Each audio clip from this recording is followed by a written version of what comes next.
بسم اللہ الرحمن الرحیم۔ السلام علیکم ورحمۃ اللہ وبرکاتہ۔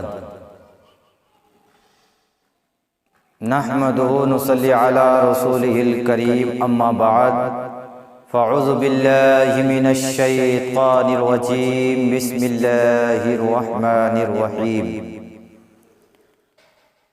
قال یا بنی انی اری فی المنام انی اذبحک فانظر ماذا تری۔ قال یا ابت افعل ما تؤمر ستجدنی ان شاء اللہ من الصابرین۔ صدق اللہ العظیم وبلغنا رسولہ النبی الکریم ونحن علی ذلک من الشاہدین والشاکرین والحمد للہ رب العالمین۔ معزز سامعین، قابل قدر بزرگوں، نوجوان ساتھیوں، ابھی میں نے خطبہ مسنونہ کے بعد جس آیت کریمہ کی تلاوت کرنے کا شرف حاصل کیا، اس کا ترجمہ اور مفہوم بیان کرنے سے قبل بہتر اور مناسب سمجھتا ہوں، بلکہ ضروری سمجھتا ہوں کہ آپ اور ہم مل کر ایک مرتبہ درود شریف پڑھیں۔ اللہم صلی علی سیدنا مولانا محمد بارک وسلم صلاۃ و سلاما علیک یا رسول اللہ صلی اللہ تعالی علیہ وسلم۔ ابھی میں نے جس آیت کریمہ کی تلاوت کرنے کا شرف حاصل کیا،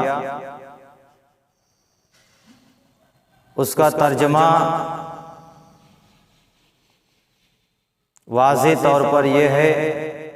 حضرت ابراہیم علیہ السلام حضرت اسماعیل علیہ السلام سے کہتے ہیں، قال یا بنی انی اری فی المنام انی اذبحک، کہے بیٹے میں خواب دیکھ رہا ہوں، خواب میں تجھے ذبح کر رہا ہوں، بتا اس میں تیری رائے کیا ہے؟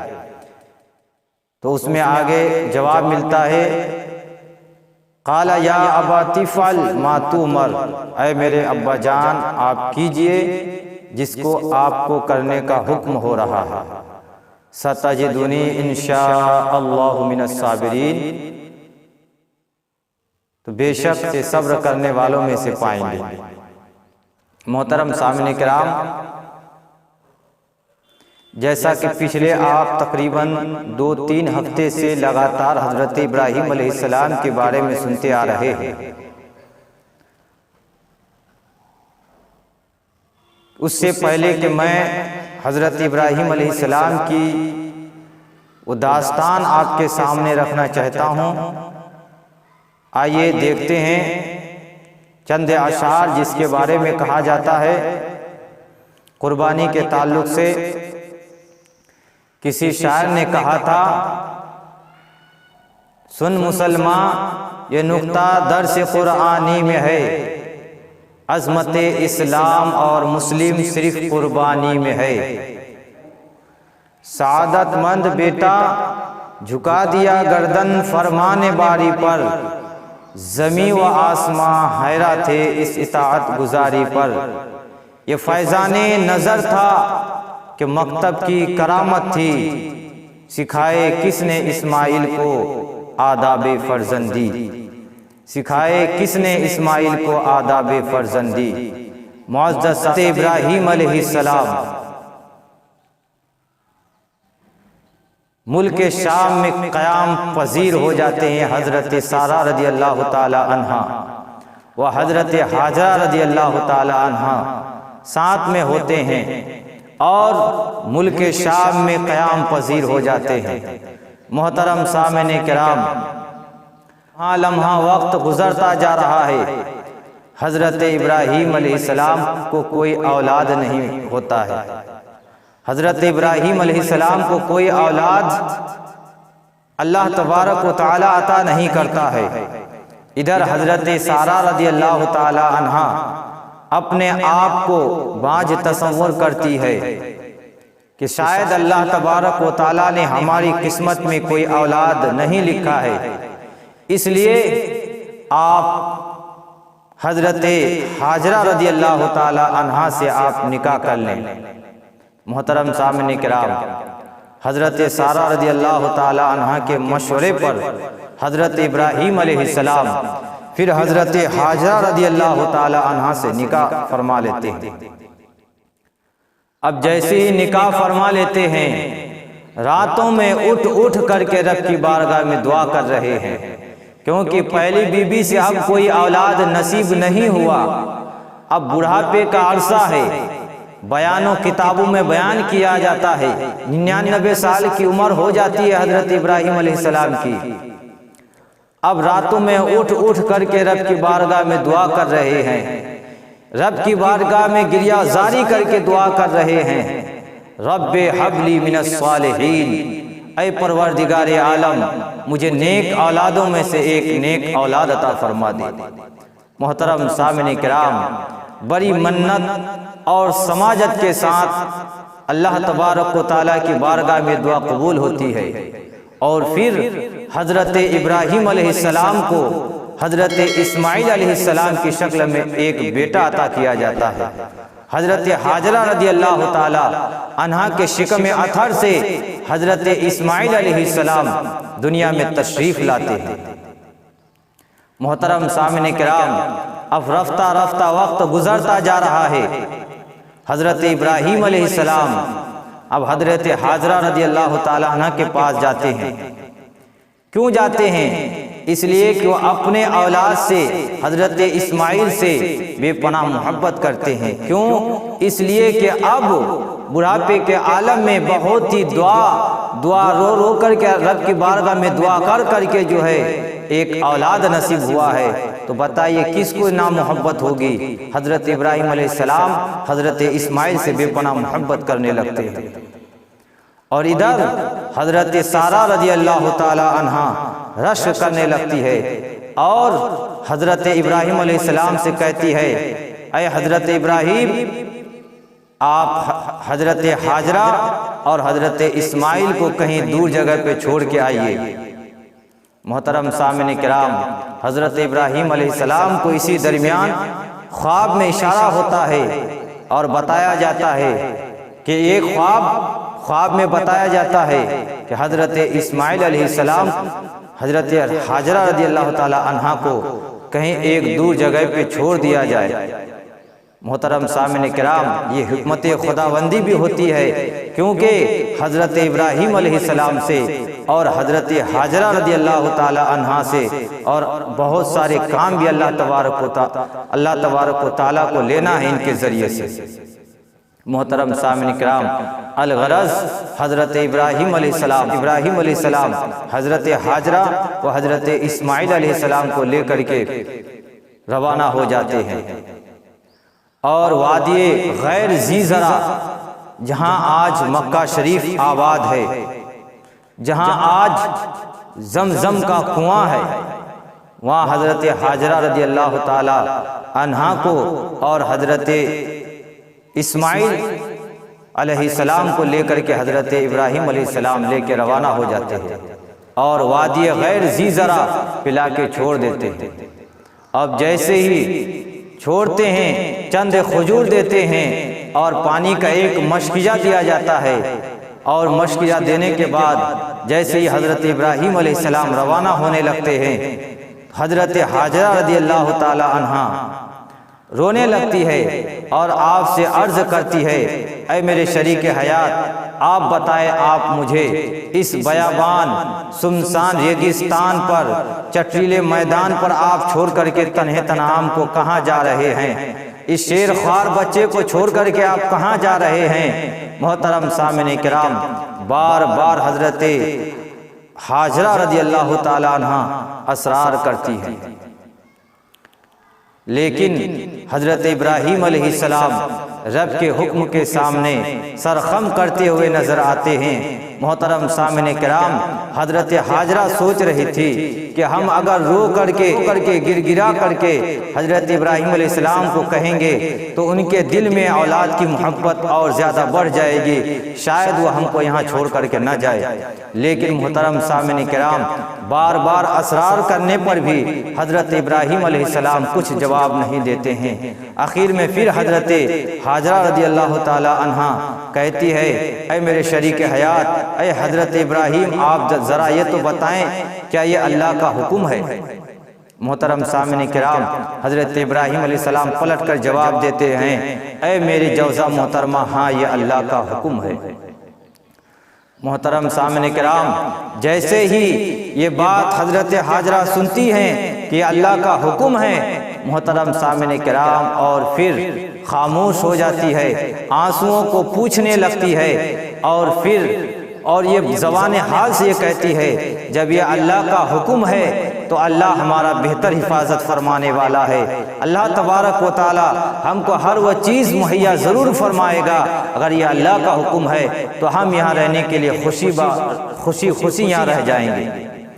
محترم سامعین کرام، اور پھر حضرت ابراہیم علیہ السلام رب کی بارگاہ میں دعا کرتے ہیں، اے پروردگار عالم، اس شہر کی طرف لوگوں کا متوجہ کر دے اور اس میں کھانے پینے کا سامان مہیا کر دے، کھانے پینے کا سامان مہیا کر دے۔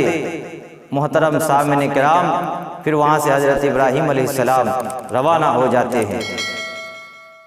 جیسے ہی رفتہ رفتہ وقت گزرتا ہے، اب چند کھجوریں جو حضرت ابراہیم علیہ السلام نے حضرت سارہ رضی اللہ تعالی عنہا کو دیے تھے، وہ کھجور اور پانی ختم ہو جاتا ہے۔ اب جب کھجور اور پانی ختم ہو جاتا ہے تو اب حضرت حاجرہ رضی اللہ تعالی عنہا کا دودھ بھی خشک ہو جاتا ہے، اور جب خشک ہو جاتا ہے تو پھر حضرت اسماعیل علیہ السلام کو پیاس کی شدت ہو جاتی ہے اور پیاس میں تڑپنے لگتے ہیں۔ محترم سامعین کرام، اب حضرت حاجرہ رضی اللہ تعالیٰ عنہ کے پاس کھانے پینے کا کوئی سامان نہیں ہے، پیاس کی شدت ہے، حضرت اسماعیل کی جان جانے والی ہے۔ ایسی عالم میں حضرت حاجرہ رضی اللہ تعالیٰ عنہ پانی کی تلاش میں صفا کی پہاڑی پر کبھی دیکھتی ہیں اور پھر پلٹ کر کے بچے کی طرف دیکھتی ہیں کہ کہیں ہمارے بچے کو کوئی درندے جانور نقصان نہ پہنچا دے۔ کبھی مروہ پہاڑی پر دوڑ لگاتی ہیں کہ کہیں پانی کا نام و نشان مل جائے۔ محترم سامعین کرام، اسی طرح صفا اور مروہ پہاڑی پر حضرت حاجرہ رضی اللہ تعالی عنہا 7 مرتبہ چکر لگاتی ہے، آخرکار کہیں بھی پانی کا نام و نشان نہیں ملتا ہے۔ ایسے عالم میں کیا دیکھتے ہیں، ایک حضرت جبرائیل علیہ السلام اپنا پر حضرت اسماعیل علیہ السلام کے قدموں کے سامنے رکھ دیا ہے، اور اس میں پتہ چلتا ہے حضرت اسماعیل کے ایڑی کے نیچے سے پانی کا فوارہ جاری ہے۔ جیسے ہی دیکھتے ہیں حضرت حاجرہ رضی اللہ تعالی عنہا دوڑتی ہوئی آتی ہیں، اور آنے کے بعد دیکھتے ہیں کہ پانی حضرت اسماعیل علیہ السلام کے نقش قدم سے، پانی حضرت اسماعیل علیہ السلام کے پیر سے، ایڑی سے جو ہے پانی کا فوارہ نکل رہا ہے، اور پانی پوری طرح بہنا شروع ہو جاتا ہے۔ تو پھر حضرت حاجرہ رضی اللہ تعالی عنہا جو ہے اس پانی کو روک لیتے ہیں، اور روک کر کے کہتے ہیں زمزم۔ زمزم کا معنی ہوتا ہے اے پانی ٹھہر جا۔ اللہ کی حکمت دیکھیے کہ پانی کا یہ نام نہیں ہے بلکہ یہ زمزم عربی کا ورڈ ہے، لیکن وہ اس طرح استعمال ہو جاتا ہے کہ آج تک وہ پانی زمزم کے پانی سے مشہور ہو جاتا ہے۔ محترم سامعین کرام، میں آپ کو یہاں ایک بات بتانا چاہتا ہوں کہ آپ دیکھیے کہ حضرت حاجرہ رضی اللہ تعالی عنہا جب اپنی اولاد کی محبت میں، پانی کی تلاش میں صفا مروہ پہاڑی پر چکر لگاتی ہیں، تو اللہ تبارک و تعالی حضرت اسماعیل کے قدموں سے جو ہے، حضرت اسماعیل کے قدموں سے پانی کا فوارہ جاری کر دیتا ہے۔ آج میں ان لوگوں سے کہنا چاہتا ہوں جو اپنے ماں باپ کو تکلیف دیتے ہیں، جو اپنے ماں باپ کو ستاتے ہیں، میں ان لوگوں سے کہنا چاہتا ہوں یاد رکھو ہے، جب کوئی بچہ روتا ہے تو ماں کا دل تڑپتا ہے، اور جب ماں تڑپتی ہے تو پھر زمزم نکلتا ہے۔ اس لیے مسلمان سدھر جاؤ، اپنے ماں باپ کو تکلیف نہ دو، کیونکہ اگر یہ ماں باپ تمہارے خلاف اگر کبھی ہاتھ دراز کر کے رب کی بارگاہ میں ہاتھ پھیلا دی تو یاد رکھنا تمہاری زندگی خراب ہو جائے گی، تم یہاں بھی ناکامیاب ہو جاؤ گے اور آخرت میں بھی ہمیشہ کے لیے ناکامیاب ہو جاؤ گے۔ اس لیے اپنے ماں باپ کو کبھی بھی تکلیف مت دینا، اپنے والدین کو کبھی بھی مت ستانا۔ محترم سامعین کرام، یہ واقعہ پذیر ہوتا ہے، اور پھر یہ حکم ہمیشہ ہمیشہ کے لیے حاجیوں کے لیے ایک امر بن جاتا ہے اور حاجیوں کے لیے یہ واجب قرار پاتا ہے۔ کوئی بھی حاجی حج کرنے کے لیے جاتا ہے تو اس وقت تک اس کا حج مکمل نہیں ہوتا جب تک صفا مروہ پہاڑی پر حضرت حاجرہ رضی اللہ تعالی عنہا کی جو سنت ہے، جس طریقے سے وہ چکر لگائی تھی، اس طریقے سے اس صفا مروہ پہاڑی پر حاجی لوگ اگر چکر نہ لگاتے ہیں، دوڑ نہ لیتے ہیں، اس وقت اس کا حج کامل اور مکمل نہیں ہوتا ہے۔ محترم سامعین کرام، اس سے یہ بات سمجھ میں آ گئی کہ جو نیک لوگ ہیں اللہ تبارک و تعالی ان کے نقش قدم کو، ان کے چلنے کو اللہ تبارک و تعالی ہمیشہ کے لیے، جو نیک لوگ ہیں اللہ تبارک و تعالی اپنے نیک لوگوں کی عادت کو ایک نشانی قرار دے دیتا ہے۔ حضرت حاجرہ جب صفا مروہ پہاڑی پر چکر لگاتی ہے، اس کا تذکرہ قرآن مجید کے دوسرے پارے میں کہا جاتا ہے، ان الصفا والمروہ من شعائر اللہ، کہ بے شک صفا اور مروہ پہاڑی اللہ کی نشانیوں میں سے۔ اللہ کی نشانی کیسے؟ وہ اس لیے کہ ایک اللہ کی نیک بندی اپنی اولاد کی محبت میں پانی کے لیے دوڑ چکر لگائی تھی، اس کی وجہ سے اللہ کو یہ عادہ پسند آ گیا اور اللہ نے صفا مروہ پہاڑی کو اپنا نشان قرار دیا۔ اس لیے بزرگان دین سے کسی کو الجھنا نہیں چاہیے۔ محترم سامعین کرام، اب حضرت اسماعیل علیہ السلام رفتہ رفتہ بڑا ہوتا جا رہے ہیں۔ اب پھر حضرت ابراہیم علیہ السلام خواب دیکھتے ہیں۔ خواب میں ایک فرشتہ آ کر کے اشارہ کرتا ہے، اے ابراہیم قربانی کرو۔ جیسے یہ حکم ہوتا ہے، حضرت ابراہیم علیہ السلام صبح اٹھتے ہیں اور اٹھنے کے بعد اللہ کی بارگاہ میں 100 اونٹ قربان کر دیتے ہیں۔ محترم سامعین کرام، پھر دوسری رات پھر وہی خواب دیکھتے ہیں۔ پھر خواب میں ایک فرشتہ آ کر کے اشارہ فرما رہا ہے، اے ابراہیم اللہ کی بارگاہ میں قربانی پیش کرو۔ پھر حضرت ابراہیم علیہ السلام پھر صبح اٹھتے ہیں اور پھر اللہ کی بارگاہ میں 200 اونٹ قربان کر دیتے ہیں۔ محترم سامعین کرام، پھر تیسری رات پھر خواب دیکھتے ہیں اور خواب میں بتایا جاتا ہے، خواب میں دکھایا جاتا ہے جس کو قرآن نے کہا، قال یا بنی انی اری فی المنام انی اذبحک۔ کرام، پھر تیسری رات خواب دیکھتے ہیں اور خواب میں بتایا جا رہا ہے کہ ابراہیم، جس کو تم اپنی جان سے زیادہ چاہتے ہو اس کو اللہ کی بارگاہ میں قربانی پیش کرو، اس کی قربانی اللہ کے بارگاہ میں پیش کرو۔ جس کو تم سب سے زیادہ چاہتے ہو اس کو اللہ کی بارگاہ میں، اس کی قربانی اللہ کی بارگاہ میں پیش کرو۔ اے ابراہیم، جس کو تم دنیا میں سب سے زیادہ محبت کرتے ہو اس کی قربانی اللہ کی بارگاہ میں پیش کرو۔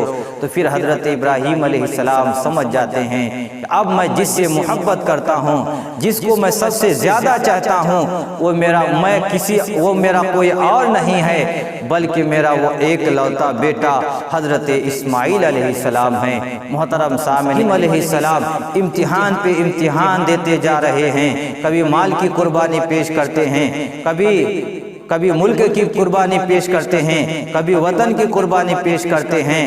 اب محترم سامعین کرام، اولاد کی قربانی کی بات آ جاتی ہے۔ اب حکم ہوتا ہے، اے ابراہیم، تم سب سے پیاری چیز کو میری بارگاہ میں قربان کرو۔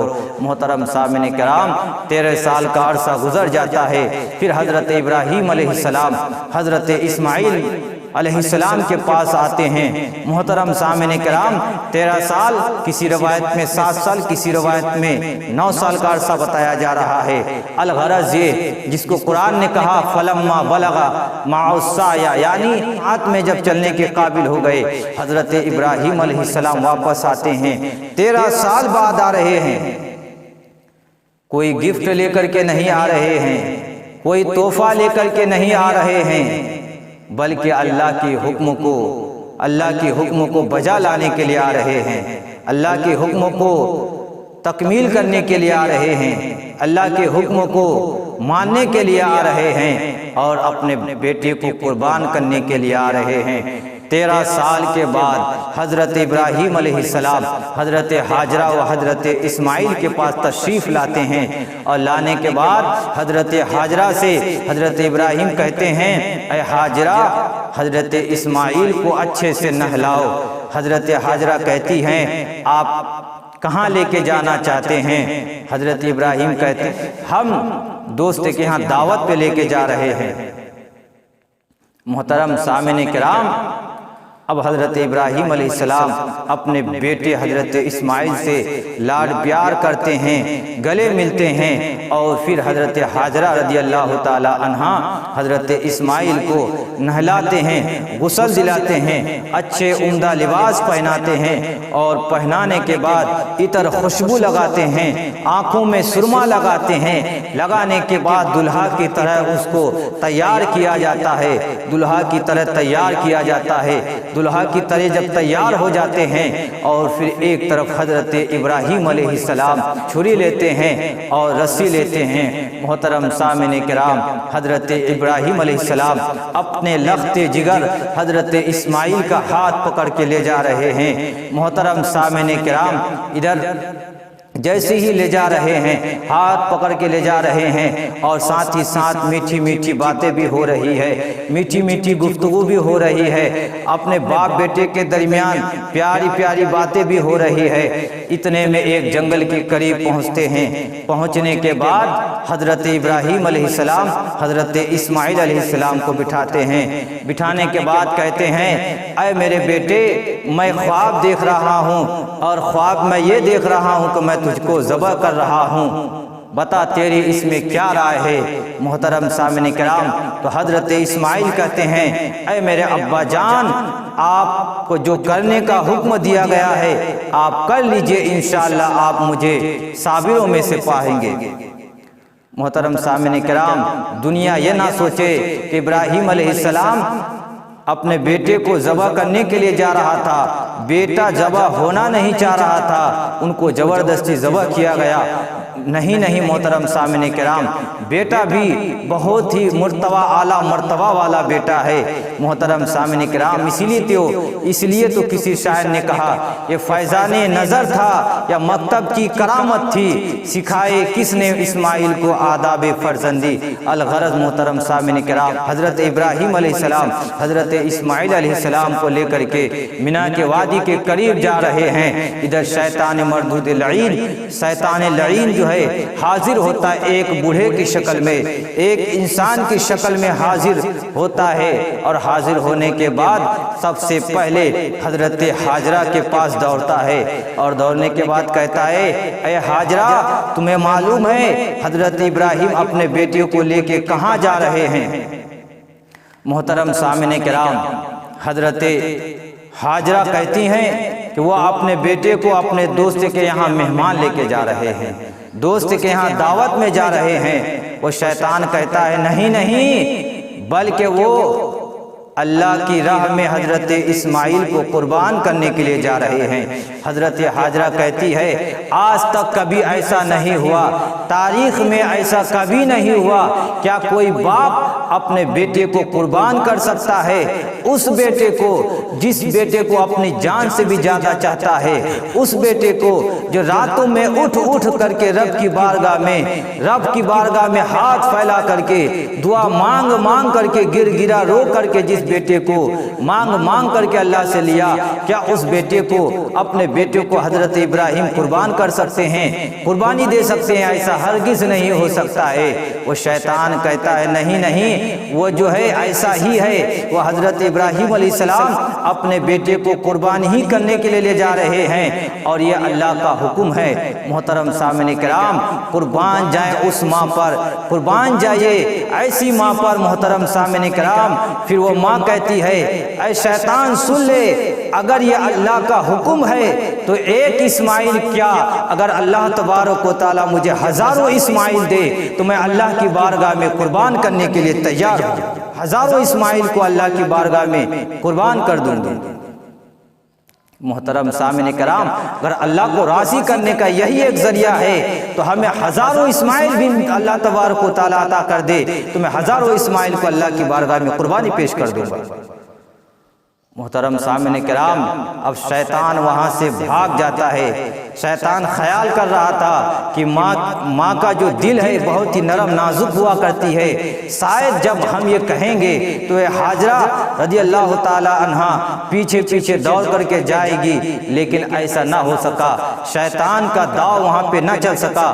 پھر وہاں سے حضرت اسماعیل کے پاس شیطان پہنچتا ہے، اور پہنچنے کے بعد کہتا ہے، اے اسماعیل تمہیں معلوم ہے تمہارے والد گرامی تم کو کہاں لے کے جا رہے ہیں؟ حضرت اسماعیل کہتے ہیں دوست کے یہاں مہمان لے کے جا رہے ہیں۔ وہ کہتا ہے نہیں دوست کے یہاں مہمان، وہ کہتا ہے دوست کے یہاں مہمان لے کے نہیں جا رہا، بلکہ تم کو اللہ کی بارگاہ میں قربانی کرنے کے لیے لے کے جا رہا ہے۔ اسماعیل کہتے ہیں ایسا نہیں ہو سکتا کہ وہ ہمیں قربانی کرنے کے لیے لے جا رہے ہوں، کیونکہ حضرت اسماعیل کو بتا دیا جاتا ہے، خواب کی تعبیر بتا دی جاتی ہے۔ محترم سامعین کرام، حضرت اسماعیل کہتے ہیں اگر ایسا ہے تو میں اللہ کو راضی کرنے کے لیے قربان ہونے کے لیے تیار ہوں۔ محترم سامعین کرام، الغرض پھر حضرت ابراہیم علیہ السلام کے پاس شیطان 3 مرتبہ آتا ہے، اور پھر اس کو حضرت ابراہیم علیہ السلام کو بہکانے کی کوشش کرتا ہے، لیکن شیطان مردود ناکامیاب ہو جاتا ہے، اور 3 جگہوں پر حضرت السلام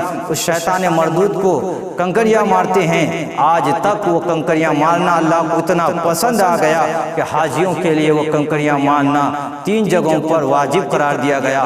محترم سامعین کرام، الغرض مینا کی وادی پہ حضرت ابراہیم علیہ السلام و حضرت اسماعیل علیہ السلام پہنچ چکے ہیں۔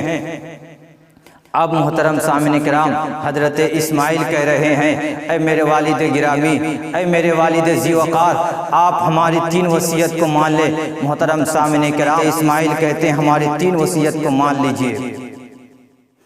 حضرت ابراہیم کہتے ہیں آخر وہ 3 وصیت کیا ہے؟ تو حضرت اسماعیل کہتے ہیں ہماری 3 وصیت یہ ہے، پہلی وصیت تو یہ ہے کہ محترم سامعین کرام، حضرت اسماعیل کہتے ہیں پہلی وصیت تو ہماری یہ ہے کہ ہمارے ہاتھ پیر کو آپ اچھے سے رسی سے باندھ دیجئے، تاکہ میں تڑپوں جب تڑپوں تو ایسا نہ ہو کہ آپ کے دل میں رحم آ جائے اور اللہ تبارک و تعالیٰ کو یہ عادہ پسند نہ آئے اور ہماری قربانی کرنے میں کچھ کسر باقی رہ جائے۔ محترم سامعین کرام، پھر دوسری وصیت بتاتے ہیں کہ دوسری وصیت یہ ہے کہ آپ ہم کو منہ کے بل لٹا دیجئے، منہ کے بل ہم کو لٹا دیجئے۔ محترم سامعین کرام، پھر تیسری بات کہتے ہیں، تیسری وصیت کرتے ہیں اور کہتے ہیں اے میرے ابا جان، ہماری تیسری وصیت یہ ہے کہ یہ قربانی کی جو خبر ہے، ذبح کرنے کا جو خبر ہے، وہ ہماری ماں تک نہ پہنچائیے، ہماری ماں تک نہ پہنچائیے، اس لیے کہ ہماری ماں اس صدمے کو برداشت نہیں کر سکے گی، وہ پریشانی کے عالم میں آ جائے گی،